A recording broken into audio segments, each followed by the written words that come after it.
Chapter 21.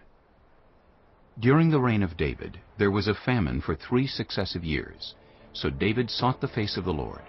The Lord said, "It is on account of Saul and his blood-stained house. It is because he put the Gibeonites to death." The king summoned the Gibeonites and spoke to them. Now the Gibeonites were not a part of Israel, but were survivors of the Amorites. The Israelites had sworn to spare them, but Saul, in his zeal for Israel and Judah, had tried to annihilate them. David asked the Gibeonites, "What shall I do for you? How shall I make atonement so that you will bless the Lord's inheritance?" The Gibeonites answered him, "We have no right to demand silver or gold from Saul or his family, nor do we have the right to put anyone in Israel to death." "What do you want me to do for you?" David asked. They answered the king, "As for the man who destroyed us and plotted against us so that we have been decimated and have no place anywhere in Israel, let 7 of his male descendants be given to us to be killed, and their bodies exposed before the Lord at Gibeah of Saul, the Lord's chosen one." So the king said, "I will give them to you." The king spared Mephibosheth, son of Jonathan, the son of Saul, because of the oath before the Lord between David and Jonathan, son of Saul. But the king took Armoni and Mephibosheth, the 2 sons of Aiah's daughter Rizpah, whom she had borne to Saul, together with the 5 sons of Saul's daughter Merib, whom she had borne to Adriel, son of Barzillai the Maholathite. He handed them over to the Gibeonites, who killed them and exposed their bodies on a hill before the Lord. All 7 of them fell together. They were put to death during the first days of the harvest, just as the barley harvest was beginning. Rizpah, daughter of Aiah, took sackcloth and spread it out for herself on a rock.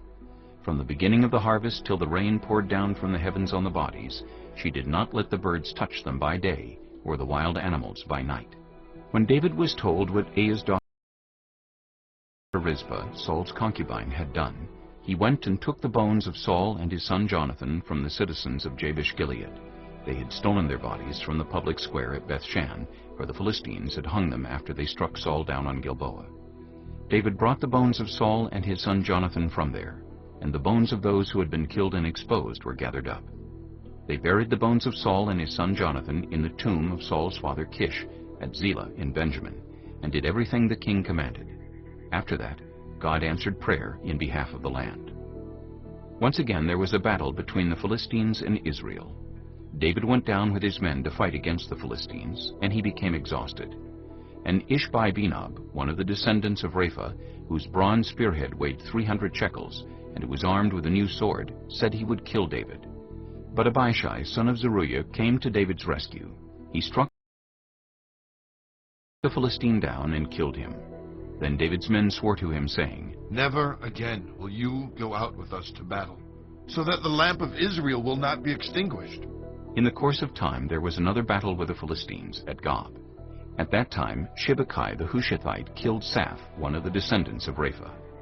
In another battle with the Philistines at Gob, Elhanan, son of Jair the Bethlehemite, killed the brother of Goliath the Gittite, who had a spear with a shaft like a weaver's rod. In still another battle, which took place at Gath, there was a huge man with 6 fingers on each hand and 6 toes on each foot, 24 in all. He also was descended from Rapha. When he taunted Israel, Jonathan, son of Shimeah, David's brother, killed him. These 4 were descendants of Rapha in Gath, and they fell at the hands of David and his men.